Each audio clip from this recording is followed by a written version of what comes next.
দিলে এনে বেড়াইকে থাই জানে এই বেড়াইয়ের মধ্যে এমন ভিড়ে ভিড়ুম শতানের বাচ্চা আয়োজ জানি শয়তান বেড়ি। শাকিব খানের থেকে প্রিন্স মামুনের জনপ্রিয়তা এখন সব থেকে বেশি। আপনি কি কিছু খান? কিছু খাই বলতে रुको जरा सबर करो। একটু শান্ত হন, সবাই শান্ত করেন না, সবাই শান্ত করেন।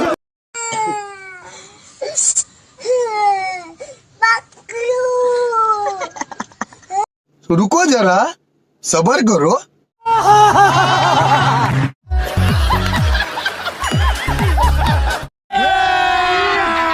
अभी मजा आएगा ना भिड़ो। কুত্তা যেমন ভালোবাসে মরা গরুর হাড্ডি রে তেমন ভালোবাসি লেলা রে। अच्छा ठीक है।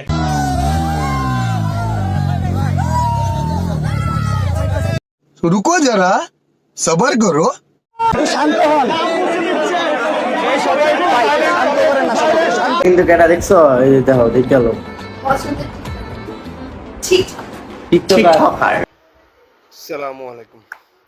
ঘটনা এটা না, ঘটনা হলো মামুন্যা লাইলা তোর কাছে এত শক্তি কোনটা হাস তোরা কি আমাদের মহিপালের যে মহিপাল হারবালের এটা কাজ না কলিকাতা হারবালের এটা কাজ, এটা তো আমি বুঝি না। আচ্ছা গেল তোরে অফিসিয়ালি হিতি অফিসিয়ালি কি বুঝায়? আমি তো আর বুঝি না অফিসিয়ালি বুঝায় যে তোর সম্পর্ক নাই, ঠিক আছে নি?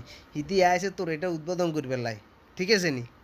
হ্যাঁ, হাজার হাজার হোলা হয় না আইসে ও মাগো তোর কীভাবে তোর ইয়ানে যেগুন আছে এগুনিতে কিয়া বালা কোনো মানুষের হোলা আছে, ভালো কোনো মানুষের হোলা আছে, ভদ্র কোনো হোলা আছে।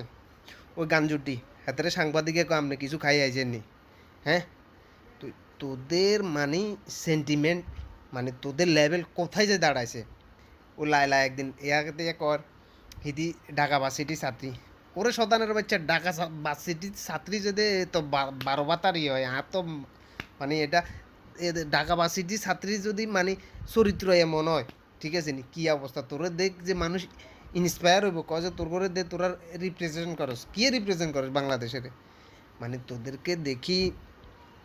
তোদেরকে দেখি যে কি একটা মানে মানে দেশ এবং জাতি কিছু একটা যে করব হইব, এটার কোনো আমি কোনো কিছুই বুঝি না। তুমি আসি বললে কিয়া হেতের হাতের রুম ইতে থাই, তুমি আর এক রুমে থাকো, তঙ্গর লগে কোনো ইয়া নাই, তঙ্গর লগে খালি এটা আছে। তো এটার মানে কি?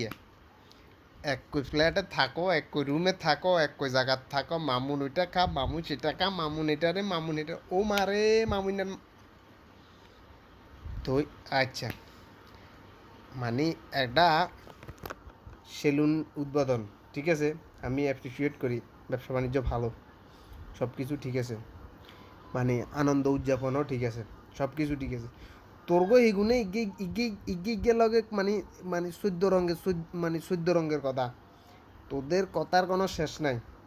এক সাংবাদিকের কাছে এক কথা, এক ওই ইউটিউবের কাছে এক কথা, এক ব্লগারের কাছে এক কথা, তোরা আসি বিভিন্ন সময় বিভিন্ন কথা বলস, ঠিক আছে নি? হাতে টোকাই মানে হাতে অরিজিনাল টোকাই, এনে কোনো বিন্দু পরিমাণ কোনো ইয়া নাই। হাতে টোকাই নইলে হাতে চেহারা শুরু, তার চুলের কাটিং দেখলে বোঝা যায় যে হাতে কিয়া, হাতে কোন লেভেলের। আচ্ছা ঠিক আছে, তুই তো পালা, তুই ঢাকা বা সিটি ছাত্রী, মানে যাতে হাতে সান যায় না, ভালো স্টুডেন্ট, ভালো কিছু, ভালো বংশের, ভালো সব কিছু মিলাই তুই ওকে, ঠিক আছে নি? তোর বয়স চলে 38 না 47, ঠিক আছে নি? সাজারি মাজারি করি একটু নিজেরে একটু এয়া করি, ঠিক আছে নি? তুই নিজে এখন এটা সহজ সরলভাবে মানে নিজেরা একটু রিপ্রেজেন্ট করার, এখন মানে আমার মাথা কিছু ধরে না। হাতে হাতে উসে তুই এনে এর তল দি কিয়া ওই সানগ্লাসের তল দিয়ে এনে এনে উড়ো রে, ওমা কি রে, কি শুরু করছো তোরা এখন? মানে ওই যে ডিবির হারুন স্যারের কাছে গেছে ইতি, এখন ডিবির হারুন স্যারে দেয় না এগুনে একদিন এক কথা কয় ইতিরে বলায়নি, মানে শর্টকা চিপা দিয়ে 2 বাই দিত। হ্যাঁ, দেশটারে মানে যুব সমাজরে এগুনে মানে এখন চাইতে ওর লগে কিছু আছে সেগুলো মনে লাইক কমেন্টস করে দেয় আর কাছে চলে যায়। এখন দেখতে নিজের কাছে একটা মানে বোরিং ফিল হয়ে যায় মানে কি কইতাম। তো সর্বশেষ কথা হইলো এ দেশে ভালো মানুষের শাসাবাদ হইতো না, ওইব যাইবা ওদা এগুনের শাসাবাদ, ঠিক আছে নি, এগুনের দেখে আমরা ইন্সপায়ার হমু, ঠিক আছে নি, আমরা রিপ্রেজেন্ট করুন দেশে। শতানের বাচ্চা তুমি কইলা মামুন হইলো যাই সমকামিতার লোক, আবার মামুনের একই গাড়িতে কেন, মামুনের ওইখানে কেন গেছো তুমি? তুমি তো 12 বাতারি, তোমার চরিত্রের সমস্যা, তোমার চরিত্রের কারণে এখন এই অবস্থা। তুমি বলে ঢাকা বাসিটি ছাত্রী, শতানের বাচ্চা তোরে স্যান্ডেল দি এমন ফিডা ফিডুম বুঝছি, বাড়া স্যান্ডেল এটা, শতানের বাচ্চা আইজু জেনি, তোরে এমন ফিডা ফিডুম স্যান্ডেল দি, এই স্যান্ডেলে এনে বেড়াইকে থাই জানে এই বেড়াইয়ের মধ্যে এমন ফিডা ফিডুম, শতানের বাচ্চা আইজু জেনি, শয়তান বেড়ি।